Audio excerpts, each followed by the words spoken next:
O come, all ye faithful, joyful and triumphant.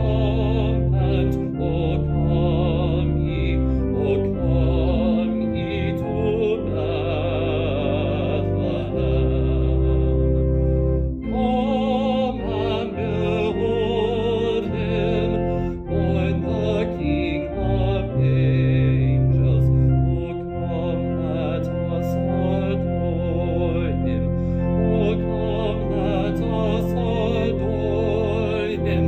O come, let us adore him, Christ the Lord. Sing, choirs of angels, sing in exultation. O sing, all ye citizens of heaven above. Glory to God, all glory in the highest. O come, let us adore him. O come, let us adore him. O come, let us adore him, Christ the Lord. Yea, Lord, we greet thee, born this happy morning. Jesus, to thee be all glory given. Word of the Father, now in flesh appearing. O come, let us adore him. O come, let us adore him. O come, let us adore him, Christ the Lord. Our scripture for today comes from the Gospel of Luke, chapter 2, verses 41 to 51. Each year, Jesus' parents went to Jerusalem for the Passover festival. When he was 12 years old, they went up to Jerusalem according to their custom. After the festival was over, they were returning home, but the boy Jesus stayed behind in Jerusalem. His parents didn't know it. Supposing that he was among their band of travelers, they journeyed on for a full day while looking for him among their family and friends. When they didn't find Jesus, they returned to Jerusalem to look for him. After 3 days, they found him in the temple. He was sitting among the teachers, listening to them and putting questions to them. Everyone who heard him was amazed by his understanding and his answers. When his parents saw him, they were shocked. His mother said, "Child, why have you treated us like this? Listen, your father and I have been worried. We've been looking for you." Jesus replied, "Why were you looking for me? Didn't you know that it was necessary for me to be in my Father's house?" But they didn't understand what he said to them. Jesus went down to Nazareth with them and was obedient to them. His mother cherished every word in her heart. Jesus matured in wisdom and years and in favor with God and with people. This is the word of God for the people of God. Thanks be to God. Sarah! Hi, Sarah. Hi! I'm so excited that we could talk about this. Too. You were the person I thought of to talk about it because it's a story about a youth Jesus in the temple. So, and also because you are a mother of teenage, preteen, middle school age, and high school boys. Yep. I feel like maybe you have some. Yeah, I think it would come as no surprise to anybody who knows me that I really identify with Mary in that story a lot. But I also love that story. Mm-hmm. And the only thing I don't love about it is that it's the only story of Jesus's youth. And I wish there were more. Mm-hmm. Because of that near the end where it says Jesus matured in wisdom and in years. we think of Jesus as this wise and wonderful teacher, which he absolutely was. Mm-hmm. And I think sometimes we overlook the fact that he started as an elementary school boy. I mean, they didn't have elementary school, but he started as a boy. Yeah. And then he became a tween, and then he became a teen. And those years are really fraught with not understanding the world around you. Mm-hmm. And I love what that story brings. Mm-hmm. That, like, I was doing what I knew was right, Mm-hmm. and I wasn't wrong, but I also blew up my parents' world. Yes. Right? So I absolutely love this story, and Yes. I'm excited to talk about it. Yes. Well, one of the things about this story is it is a formation story, and it does sort of help us imagine what, and kind of the question that it brings to me is like, what were the formative experiences, because that is such a formative time. Like, who were the people and what were the influences that formed Jesus, that helped him to come to an understanding of who he was and what his mission was in the world, you know? Right. And this is a time in his life a time in everybody's life where you're starting to sort of ask those questions of yourself as well. So it's a beautiful thing that he kind of found his way into the temple for that, in that moment. Absolutely. And that's what, as a youth director, as a mom, as a church member, that's what I want the church to be. Not just for the youth, I mean, for adults, for children, for everyone, for it to be that place of community and that other home. Mm-hmm. But especially in my work with the Mm-hmm. youth, for it to be a home for them, because that is such a fraught time. Yeah. Where even if everything in your life is copacetic and everything in your life is good and perfect, which it never is because we're human, Mm-hmm. but even if it was, it's a messy time. Yeah. And it's a time when you need a place that you know you're accepted. Yeah, it's a messy time for kids and it's a messy time for adults. And like thinking about Mary and being the mother of this child that she knows from the beginning Mm-hmm. is like an extraordinary child. Mm-hmm. And that's I can imagine her having come from that interaction with Jesus in the temple thinking, what is this? Is this sort of the beginning of him kind of leaving our home and going into what he's meant, what he's going to be, Yeah, and I mean, imagine it's that thing we all feel as parents or grandparents or aunts and uncles or community members who love children, that overwhelming urge to protect them. Yeah. To be like, I want to make your life perfect. And my sons tease me because of the number of times I've yelled at them, all I want is for you to be happy. And they're thinking, great, because that achieves that. But that intense feeling of my job is to make your life as perfect as it can be. And imagine what Mary felt compounded, like, Right. and he's the Son of God also. So like, if I messed that up, Right. I messed it up for everybody, everywhere, forever. So that's why I said at the beginning, I really relate to Mary because of that feeling of you just want to fix everything for your child. And you can't. Your mind knows you can't, but your heart has no idea. And that is something, of course, I've struggled with as a mom, but also that I struggle with as a youth director. You want to jump in and you want to go, fix it this way. Here are 7 steps. Do these steps, and then you'll be fine. And that's not true. It never is, because life is hard. But also, it's not how people grow. Right. It's not how they grow up. Right. It's not how they grow into Jesus, for sure. Mm-hmm. Like, that life has to be hard sometimes. And sometimes our job as adults is to be companions in that. Yeah. And to not run in and fix it. To be like, I'm here. Yeah. I'm here. This really stinks. Mm-hmm. And the number of times in counseling youth one-on-one when I've had to say, I wish I could fix this for you.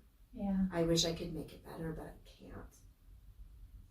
And I think that's enormously important for us as the church to be that kind of honest with young people. Yeah. Because they're not fools and they don't suffer fools.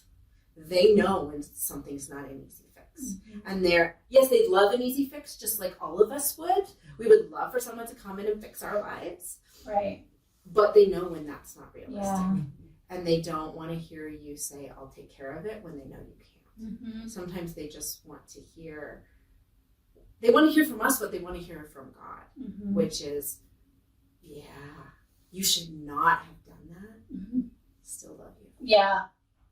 But I'm super mad at you. Right. But I still love you. Yeah. And that, that's, they know when they've done wrong. Usually. Yeah. Just like the rest of us usually know when we've done wrong.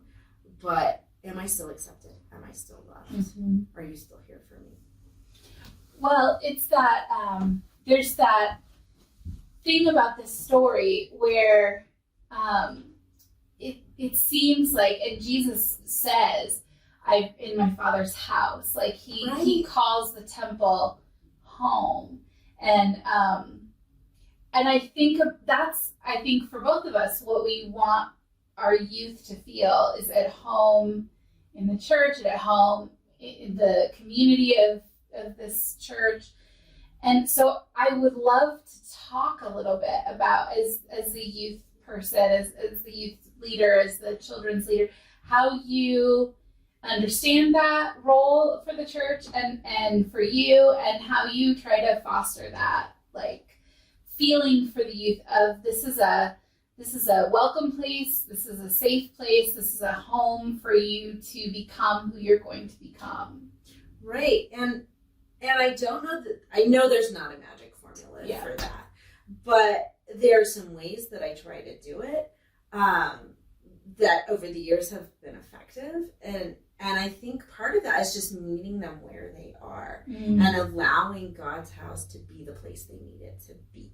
Yeah. To not be like, well, service is at 10:30. So if you want to be at home in the church, please don't be here at 10:32. Right. Or be in service at all. Right. If service is not what you're looking for from the church right now, then maybe you're not going to show up at 10:30. Maybe you're not looking for a Sunday school class. What are you looking for? And can it be found here? Mm-hmm. And I find that the majority of the time it can. And that if they can find what they're looking for here, their life in the church grows. And so I try to meet kids with youth group, particularly where they are. And one of the things that we always do to start out youth group is we do a thing called check-in, and a lot of youth groups do this, which is just everybody goes around and shares about their week. What was your high point of the week? What was your low point of the week? Did you do something kind for someone else to kind of set that expectation that you should? And then we have kind of a for fun question. But everybody goes around and shares. And we have this rule that I reiterate every once in a while. That is, what happens in check-in stays in check-in. The Vegas rule. Right. Which is the Vegas rule. Somebody can say, I had a fight with my best friend and I'm really mad at her and this is why. And then that story is not going to get back to their best friend. Right. They're sharing it in a safe space. Now they know with me, and I tell them all the time, I will keep your confidence unless I think you're in danger or someone else is in danger. And they know that rule, that if you share something with me that I feel is a threat to you or someone else, that I have to take action. They get that. But beyond that, there's this sense of, I can say anything in this space. And the important part of that is I will not be judged. Yeah. The group will not take a step back and go, oh, wow, your low of the week was something you should not have done. Now, they might get that feedback, but nobody's withdrawing from that. Right. And we just can't deal with you anymore. Right. Now you're not who we thought you were. Yeah. And 9 times out of 10, that check-in is really superficial. My low is that I have a test tomorrow. My high is that I didn't have to go to school today. That type of thing. But sometimes it delves deeper. I'm afraid my parents are splitting up. I got in really bad trouble at school and I needed to talk about it. And you just create this space and they test the boundaries and they go, what if I say this? And what I try to reinforce is, this is God's house and you're always loved here. And so that's really the message we try to convey. And as a youth group, we decide what we do within certain boundaries. We always have devotions. But they're not. It doesn't take an hour, and there's no test at the end. It's about, here is God. Take what you need and give what you can. That's beautiful. So anyway, I don't know if that's what you were. Yeah, that's beautiful. I think that's when I was a youth pastor.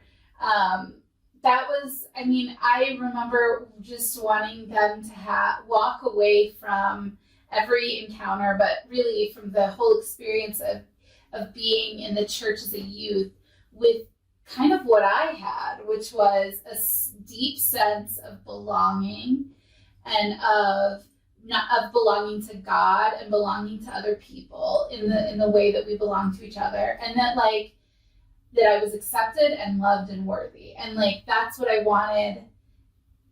I wanted the youth to have that as a foundation for their whole life, that no matter what other people tell me, if I get into the school I want to get into or I don't, if I get the job of my dreams or I don't, if I find the person that is going to love me forever or not, whatever happens in my life doesn't change that God loves me and that people love me and that I'm worthy of love and worthy of respect and worthy of all of the things that are good for our souls. And if they could have that, which I mean, it's a big ask of the Holy Spirit, but if we could hopefully on our best days create that place, then that was, whether they became pastors or never set foot in a church again after they graduated from high school, they knew that was ingrained in their lives. We talk about in theology the idea of embedded theology, the theology that is so deeply ingrained in you that when something happens in your life, it's the thing that you go back to. You've done all of this critical thinking, or you've done every Bible study, and you've come to a place of intellectual understanding of God, and then you get in a car accident and you say, why did God do this to me? And then you're wait, I don't believe that. That's not, I don't think that God makes cars hit each other, but it's your embedded theology, you know?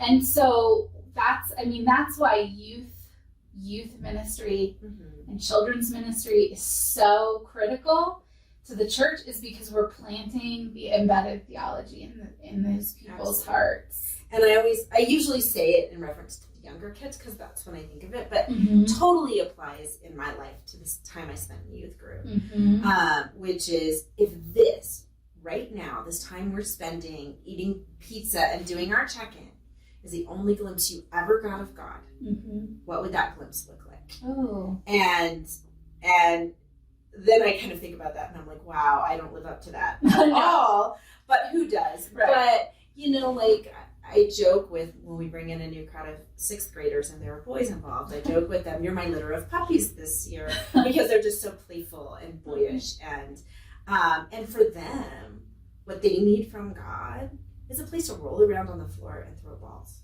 Now that doesn't mean that the church doesn't have boundaries. We don't throw balls in the sanctuary, right? Because that's a holy place, and that's a place where we're respectful, and it's also a place of breakable things.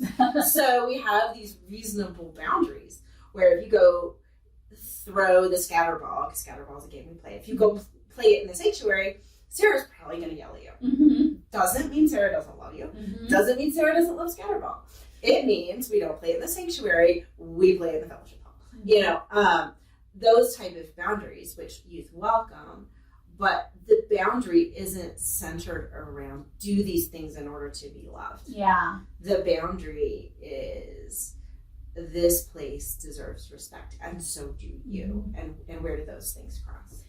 That makes me think of one of my favorite parts of Messy Church. Every time we do Messy Church, one is when, right before we start, when the kids are running from the office to down the hall, through the fellowship hall, into the sanctuary and back. And they're just chasing each other. They're laughing, they're giggling, and they're having the best time. Right. And also when we're singing in the sanctuary and the kids are all like up in the front dancing. Yeah. Because it's just like, it's like they're claiming the space in the way that Jesus claimed that space in the temple. Like they're claiming it as fully who they are. Right. They're kids and they're enjoying the music and they're dancing and they're with their friends. And this is like, it just always feels so holy to me. And I belong here is what you're saying. I belong here and I know it. Yes.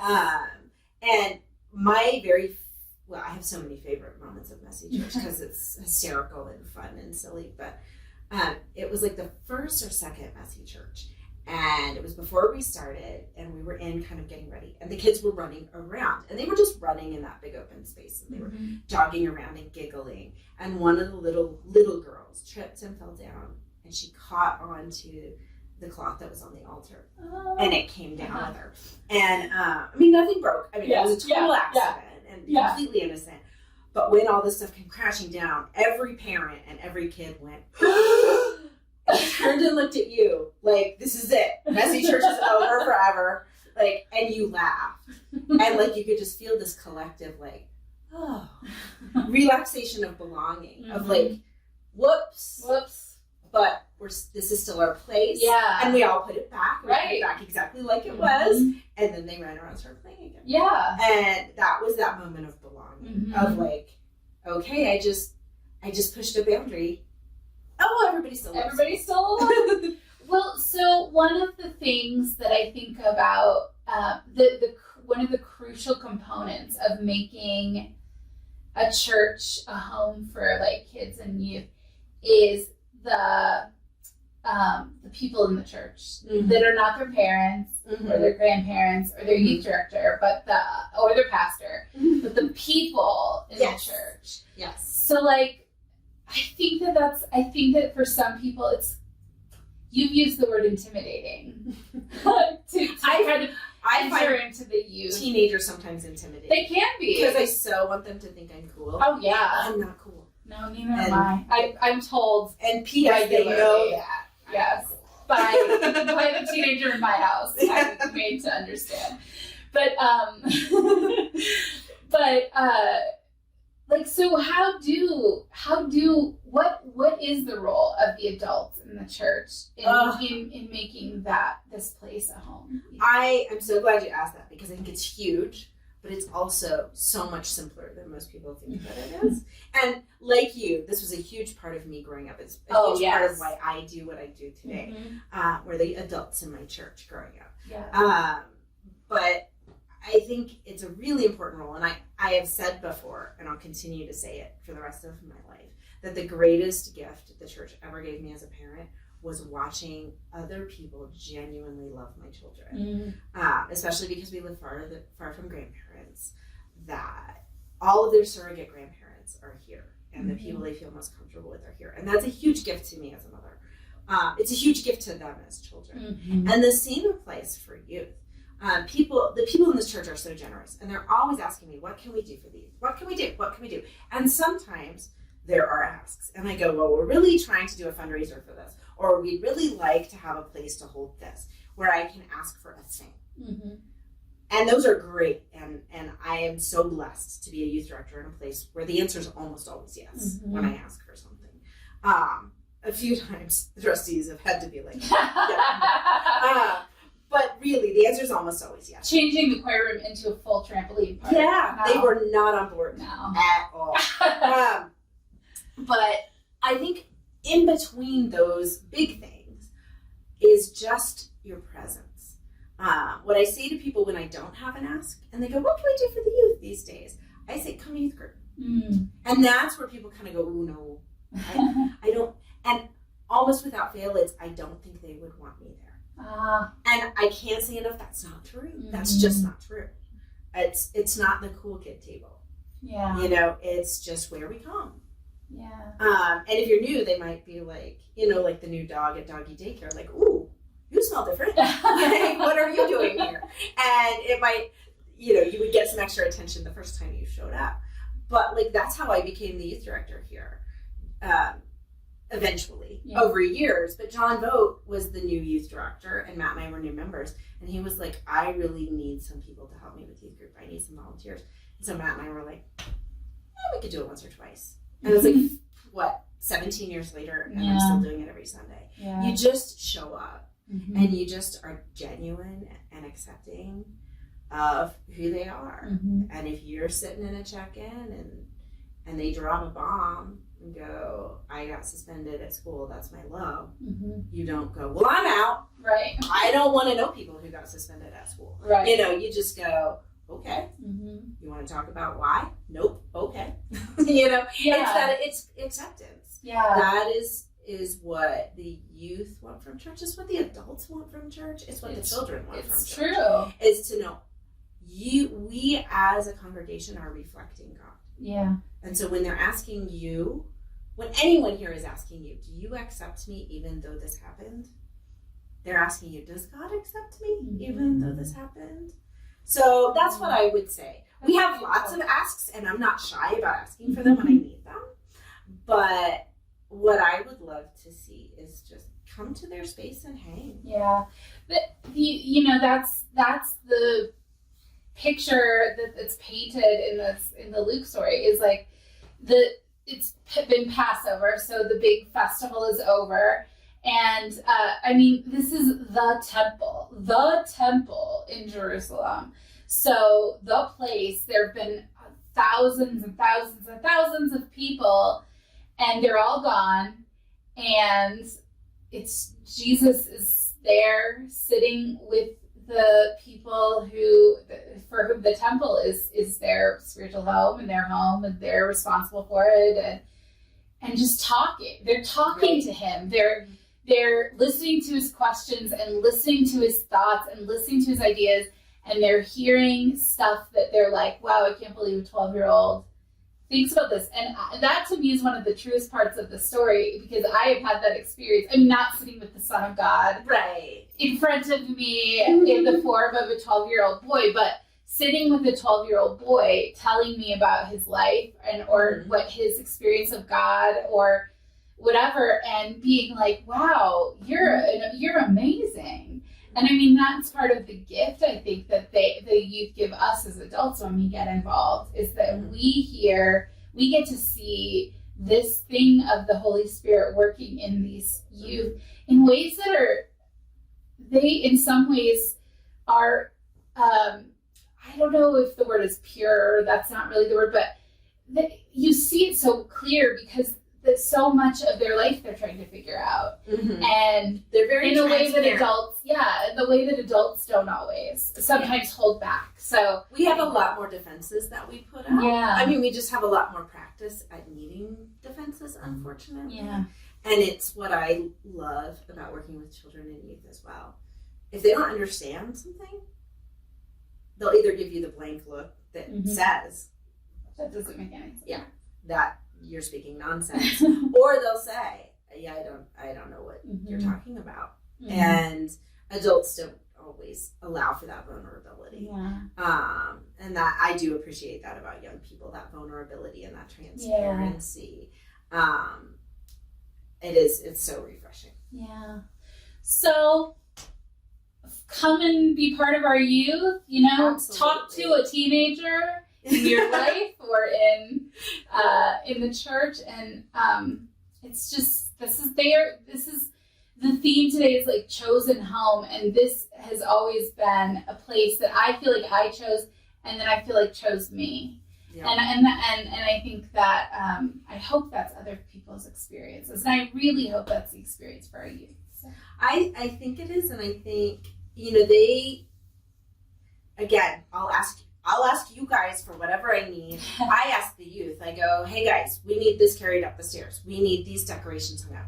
We need this done. Somebody needs to do the live nativity, and they always go, yes, yes, yes, we will do it. Mm-hmm. And so I'd love for that to be a more integrated experience where it's not them doing things for the congregation and the congregation doing things for them, but everybody spending time together. Yeah, that's powerful. Yeah. Well, thanks for spending time with me and talking about this. Absolutely. It was really nice. It was fun. Good. Thank you. Thanks.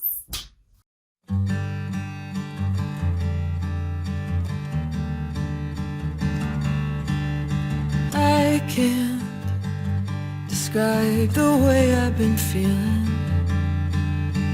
Everything all turned around inside my head. Longing to find some magical sign, the key to my deepest desire, the home that my body has left. I've waited on my victories, despite the love leads to no avail.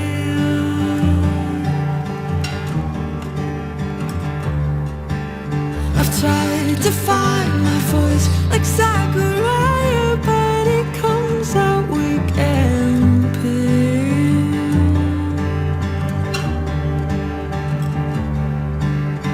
Can we build a place for all the lost who long to be held inside the arms of love, the joy that sets us free? Maybe I'm on my own, but wherever you are, I am home.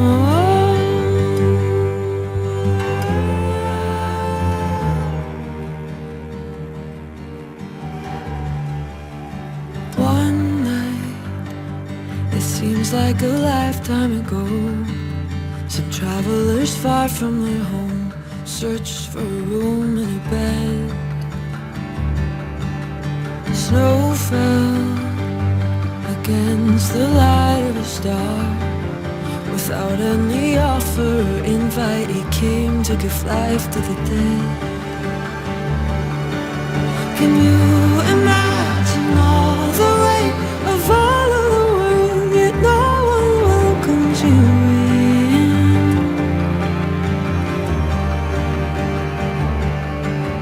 You cast away and cast aside, I did to you.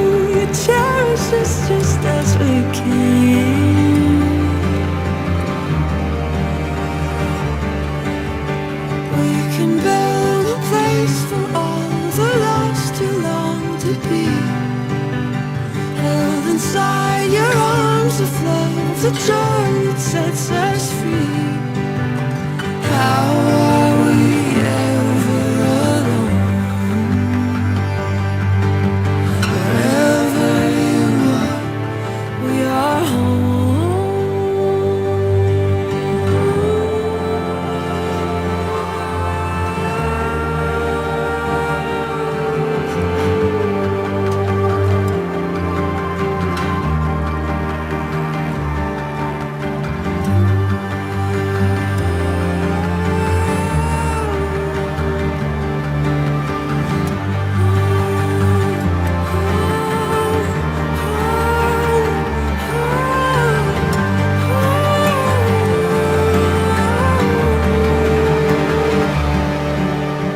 I can't describe the way I've been feeling.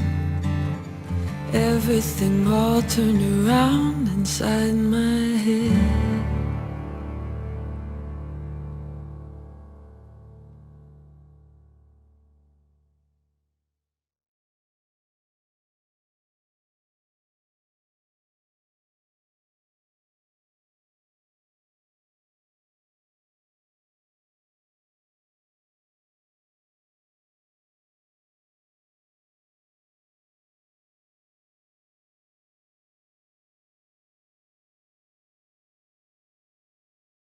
Joy